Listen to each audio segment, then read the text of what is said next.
SPM leavers with 10 A's and above to get matriculation places.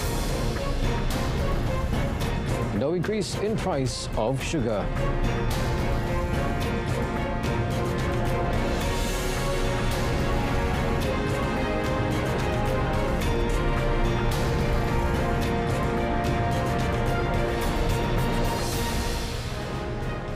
Good evening and salam Malaysia Madani. You're watching Malaysia Tonight and I'm Otto Othman.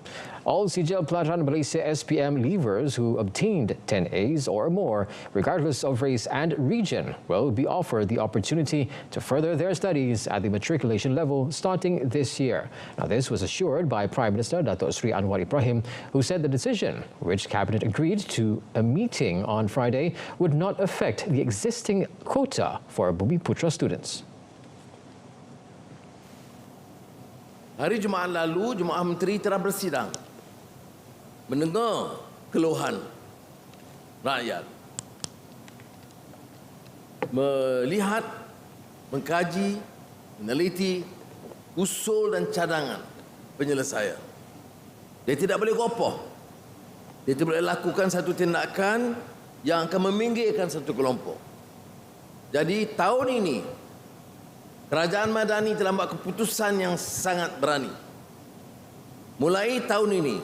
Jadi kalau ada anak-anak kita yang mencatat kejayaan 10A dan lebih di semua aliran persekolahan di negara kita, mendapat keputusan yang kita anggap cemerlang, maka keputusan kita tanpa kecuali semua mereka yang mendapat 10A ke atas dari semua kaum, semua wilayah harus diberi tempat, jaminan tempat oleh kerajaan. He said details of the government's bold decision to recognize the excellence of students while ensuring fairness in the country's education system would be announced by Education Minister Fadlina Sidek tomorrow. Datuk Sri Anwar said this when officiating the closing of the 2024 National Training Week.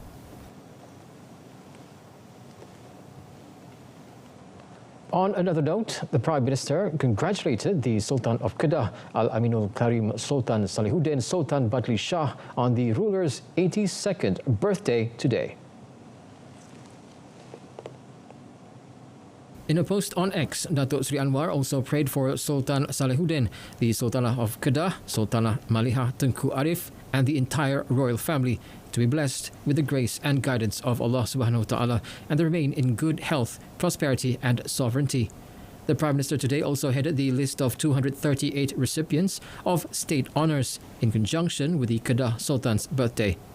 Datuk Sri Anwar was awarded the Darjah Seri Setia Sultan Salihuddin Kedah Yang Amat Dihormati, which carries the title of Datuk Seri Diraja, in an investiture ceremony at Istana Anak Bukit. 9 recipients received the Darjah Datuk Setia Diraja Kedah, which carries the title of Datuk, while another 4 recipients were conferred the Darjah Datuk Setia Pahlawan, also carrying the title Datuk.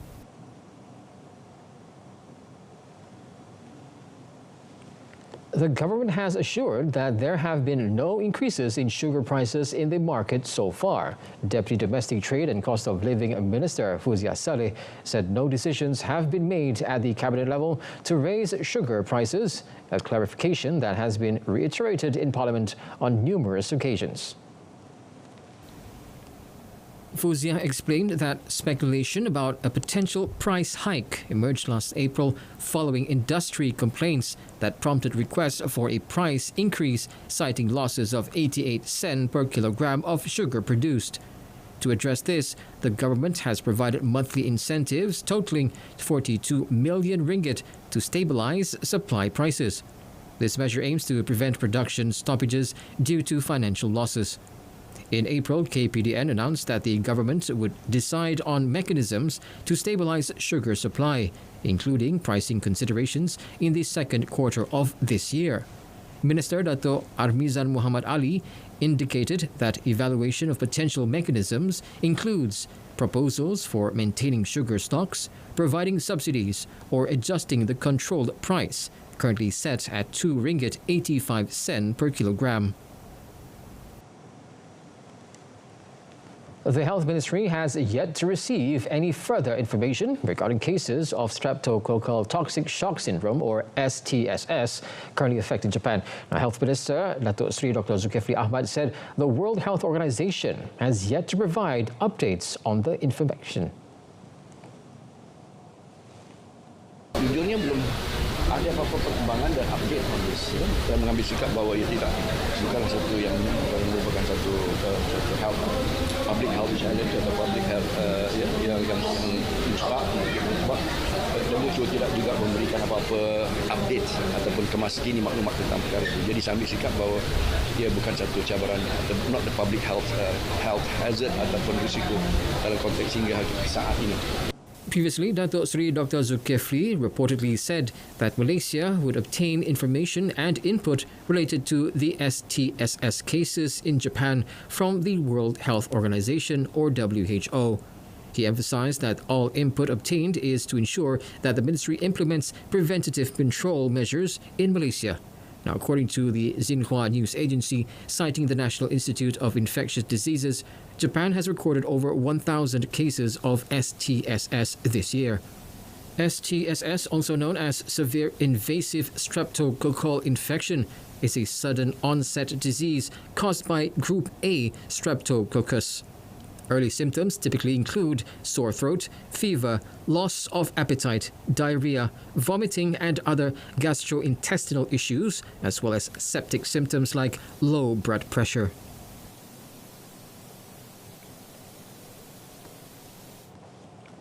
The Women, Family and Community Development Ministry will continue to empower community-based organizations to play their roles to curb the rising number of child abuse and domestic violence cases. The minister itself, Datuk Seri Nancy Shukri, said the issue of protecting the vulnerable groups in the community, particularly children, the disabled and the elderly, should not be taken for granted.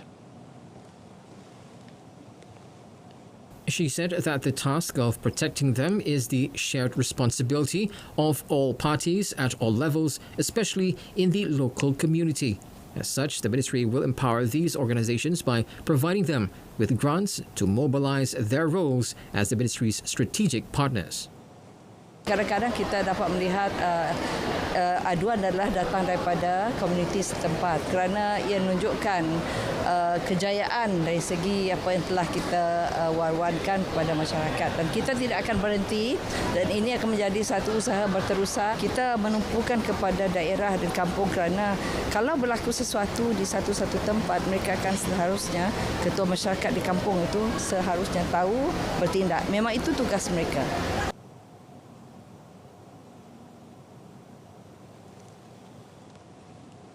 UMNO has shortlisted several candidates for the Nenggiri by-election in Kelantan, meeting three key criteria: winnability, public acceptance and voter appeal. UMNO President Datuk Seri Dr. Ahmad Zahid Hamidi said the shortlisted candidates would be discussed with Gua Musang UMNO Division Chief Tengku Razali Hamzah and the Kelantan UMNO Liaison Body before being finalised by the party's political bureau.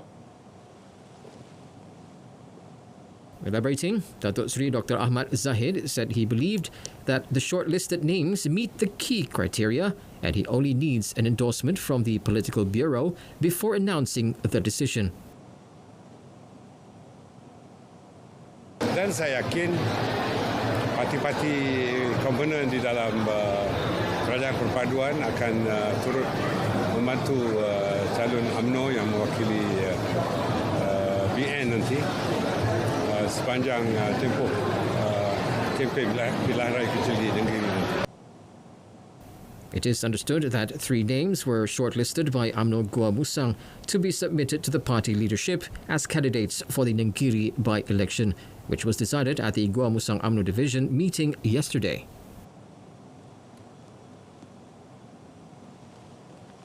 The head of the Al-Azhar institution, Al-Imam Al-Akbar Sheikh Professor Dr. Ahmed Muhammad Al-Tayyib, will undertake a 4-day official visit to Malaysia starting from Tuesday. Now, Ahmed Muhammad Al-Tayyib's visit is in response to an invitation from Prime Minister Datuk Seri Anwar Ibrahim. According to Minister in the Prime Minister's Department for Religious Affairs, Datuk Dr. Muhammad Naim Mokhtar, the official visit will undoubtedly have significant implications for efforts to strengthen the unity of Muslims as well as fortifying the close relationship between Malaysia and Egypt. At the same time, his presence will enhance Islamic development efforts in Malaysia, particularly in Islamic education and tahfiz. During Sheikh Al-Azhar's official visit, in addition to a meeting with Prime Minister, several programs have been planned. The Prime Minister's Department for Religious Affairs expressed confidence that this official visit will bring benefits to the harmony and unity of Malaysian society and the country.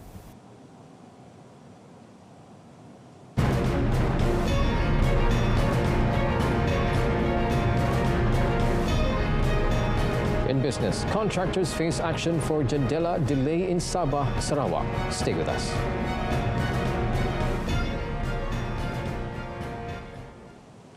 Now, the Ministry of Communications expressed dissatisfaction with contractors for the National Digital Network Plan Jendela Phase 1 project in the rural areas of Sabah and Sarawak, which has yet to be fully completed. Now, according to its Deputy Minister Teoni Ching, in these two states, more than 20% of the work is still incomplete. Sekarang semua di bawah EOT. Yang belum siap memang semua di bawah EOT. Jadi itu pun kami rasa, sebab tu kami pun rasa tak puas hati kerana dia sepatutnya telah siap pada tahun 2022. Tapi sampai sekarang masih ada yang tak siap lagi. Jadi sebab tu kami pun selalu pergi ke kawasan-kawasan yang lewat untuklah memastikan bahawa kontraktor bagi keutamaan. Kalau tidak, kami mungkin akan penalize mereka sama ada dengan kenakan late delivery charges ataupun liquidated damages ataupun kita akan kaji semula kontrak tersebut. The Jendela project, launched in September 2020, aims to establish robust and affordable digital connectivity with quality broadband coverage and provide internet access across all layers of society throughout the country.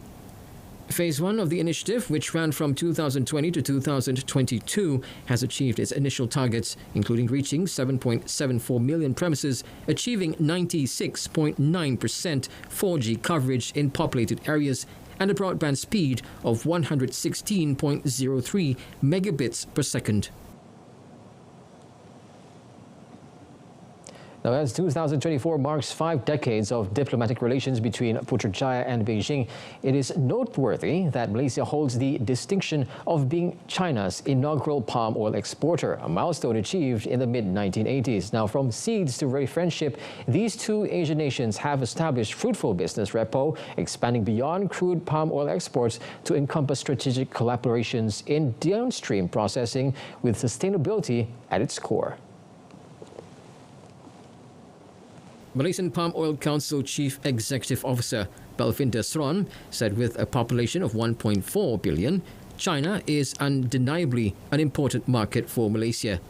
It generates significant demand for oils and fats amounting to about 42 million tons annually, with 25 to 30% of this demand being met through imports. Belvinda Sron noted that the close geographical proximity between the two nations further enhances Malaysia's role in bridging any supply-demand gaps, particularly during periods when geographical factors disrupt the supply chain. She said despite a recent slowdown in the Chinese economy, China's status as the world's second largest economy ensures a consistent and growing demand for palm oil. Additionally, limited arable land and an expanding economy indicated that China is likely to increase its imports of vegetable oils, including palm oil. Malaysia's World Competitiveness Ranking can be enhanced through a targeted approach to develop workforce talent and education to achieve a high level of performance, thereby boosting economic growth and improving per capita income. IQI Global Chief Economist Shan Said suggested that the government collaborate with Malaysian universities to introduce smart aptitude tests focusing on English and mathematics to address workforce skill gaps. According to Shan Said, focusing on communication skills, presentation skills, and understanding of geography and the global economy, meets a significant portion of what global organizations demand from their workforce. He further said that 80% of corporate success depends on communication skills and that technical skills can be achieved through on-the-job training. He noted that with the introduction of aptitude tests, students can improve their mathematics and English skills to advance their careers. He said this in response to a statement by World Bank lead economist for Malaysia, Apurva Sanghi, who highlighted that a skilled workforce remains Malaysia's primary weakness. The Malaysia-European Union Free Trade Agreement should be revived, presenting extensive cooperation prospects beyond lingering palm oil disputes, notably in the semiconductor sector. Now, EU-ASEAN Business Council Executive Director Chris Humphreys highlighted Malaysia's aspiration to emerge as ASEAN's semiconductor leader, while the EU explores investment opportunities. Malaysia-EU trade has exceeded 50 million euros, positioning Malaysia as one of the EU's top 3 trading partners in Southeast Asia. Humphrey said the EU would love to have a free trade agreement in place because it will help with not only tariff issues but also non-tariff barriers, government procurement and other related matters. He emphasized that a Malaysia-EU free trade agreement would boost European business confidence, showing that Malaysia is open to trade and investment. He noted that while Malaysia aims to be Southeast Asia's semiconductor hub, Europe is always seeking new markets globally, adding that Malaysia would be a good place to invest in. Regarding palm oil disputes, Humphrey noted progress with a joint task force involving Indonesia, Malaysia and the EU, and ongoing discussions on European deforestation regulations.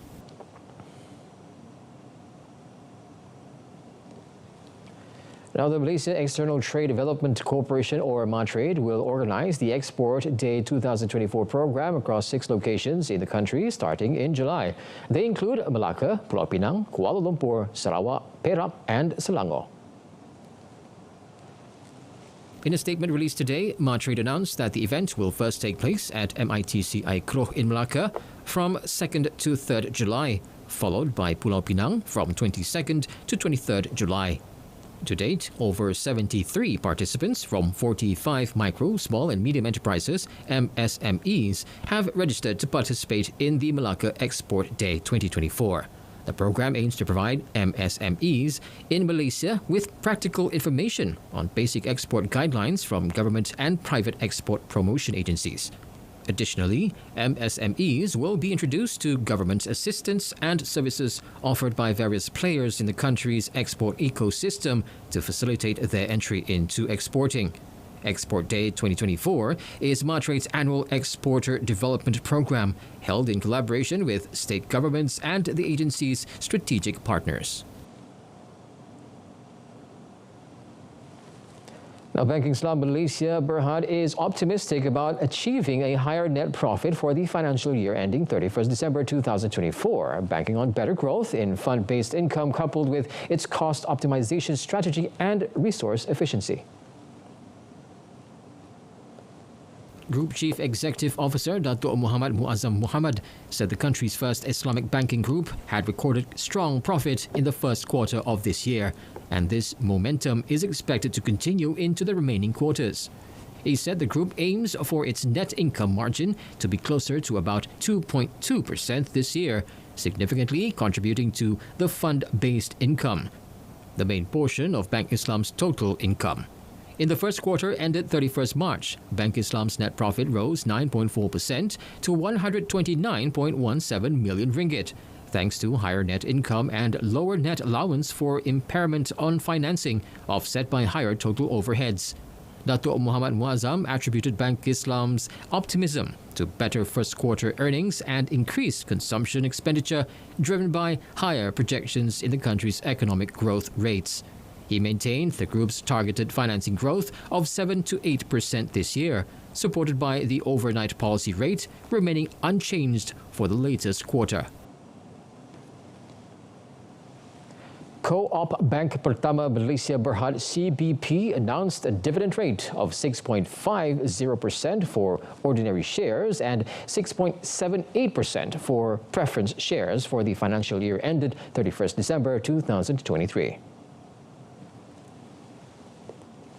CBP Chief Executive Officer Khairil Anwar Muhammad Anwar said the announcement of the net dividend rate for the past year involved an allocation of 63.97 million ringgit, which will benefit 93,798 CBP members and eligible shareholders. This dividend payout is the highest amount within the past 5-year period. Ini juga menunjukkan dari segi kestabilan kewangan CBP, di mana CBP mampu untuk membayar kadar dividen yang agak menarik kepada pemegang-pemegang saham. Kita pun ada plan nak isu suku pada tahun ini, pada tahun sama ada ujung tahun ini atau tahun depan. So that will help to, hopefully will help to reduce the funding cost lah.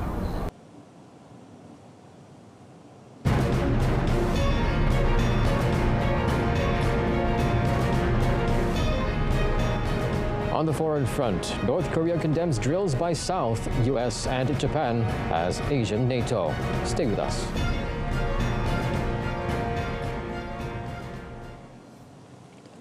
North Korea denounced joint military drills by South Korea, Japan and the United States, calling them an Asian version of NATO and warning of fatal consequences. Now it comes a day after the Allies wrapped up 3-day exercises dubbed Freedom Edge in ballistic missile and air defenses, anti-submarine warfare and defensive cyber training. The latest joint drills involved Washington's nuclear-powered aircraft carrier, USS Theodore Roosevelt, Tokyo's guided missile destroyer, JS Atako, and Seoul's KF-16 fighter jet. According to a statement by North Korea's foreign ministry, Pyongyang will not ignore the strengthening of a military bloc led by the US and its allies and will protect regional peace with an aggressive and overwhelming response. Pyongyang has always decreed similar combined exercises as rehearsals for an invasion.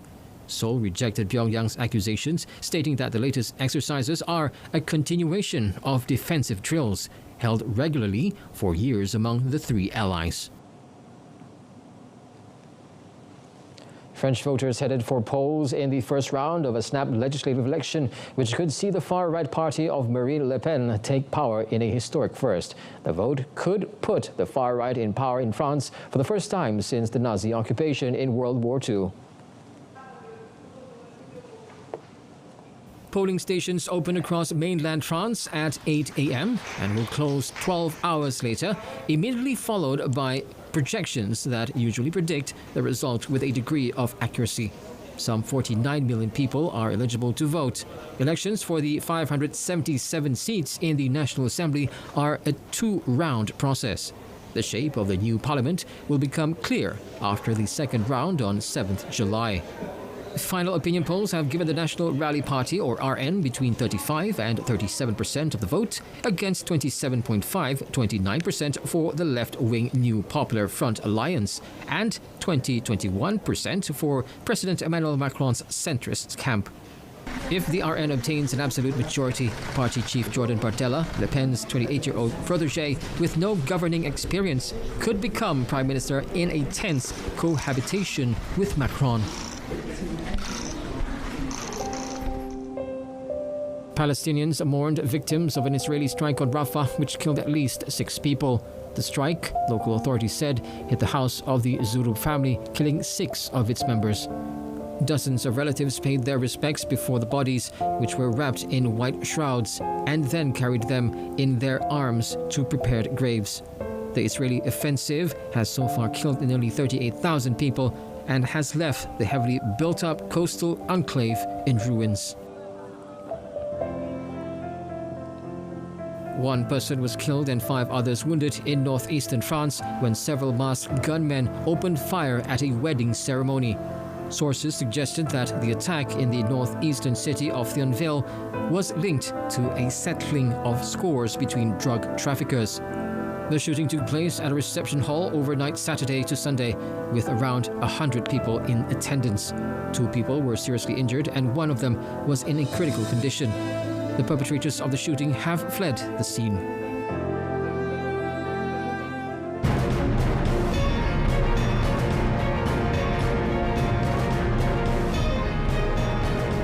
Up next, Martinez brace sinks Peru in Copa. That and more in our sports segment.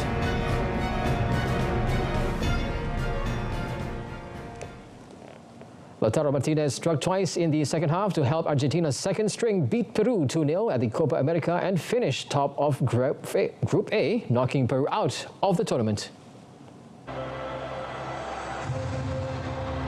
Argentina had already qualified for the quarterfinals before the match in Miami, with wins over Canada and Chile, the other teams in the group. That security allowed the defending champions to rest key players, including captain Lionel Messi. But despite making 9 changes to their starting lineup, Argentina were largely untroubled by their opponents. Martinez finished off a flowing move in the 47th minute, coolly chipping the ball over Peru keeper Pedro Galiz. He repeated the trick in the 86th minute, chipping Galiz again for his second goal after some sloppy defending by Peru.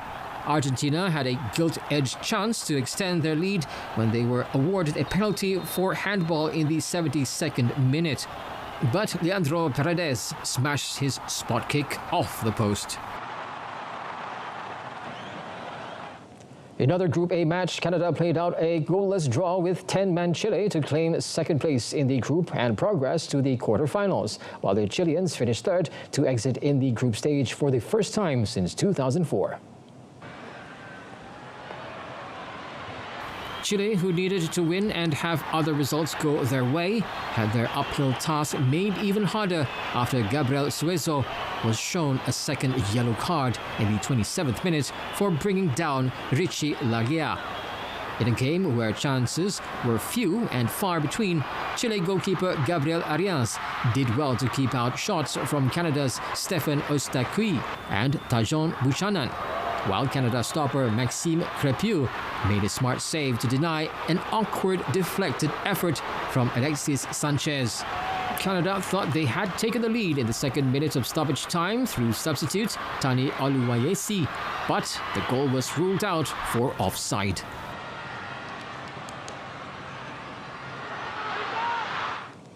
Denmark coach Kasper Hjulmand bemoaned his side's elimination for the European Championship as tight offside decision and handball contributed to their defeat by hosts Germany in the round of 16.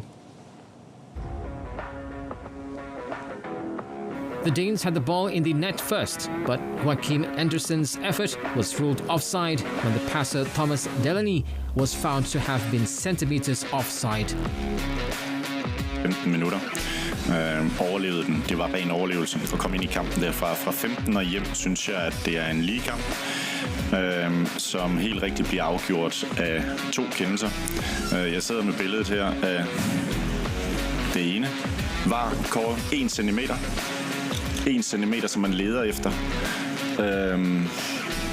Og med det, som jeg har fået at vide i forhold til statistikken, materialer, hvad man kan finde, hvor der er en usikkerhed på i hvert fald 3-4 cm, så er det latterligt. Altså det kan ikke være sådan fodbold, og VAR skal bruges til at finde 1 cm. Germany coach Julian Nagelsmann, meanwhile, sympathized with his opponents, saying he could understand their frustration, but added that overall, VAR had made the game fairer. Well, that wraps up our bulletin this evening. In our top story tonight, SPM leavers with 10 A's and above to get matriculation places. Now, do join us again tomorrow afternoon on TV2 and Salon Berita RTM for World Daily Updates. Till then, I'm Otto Othman from the river to the sea. Palestine will be free. Thanks for watching.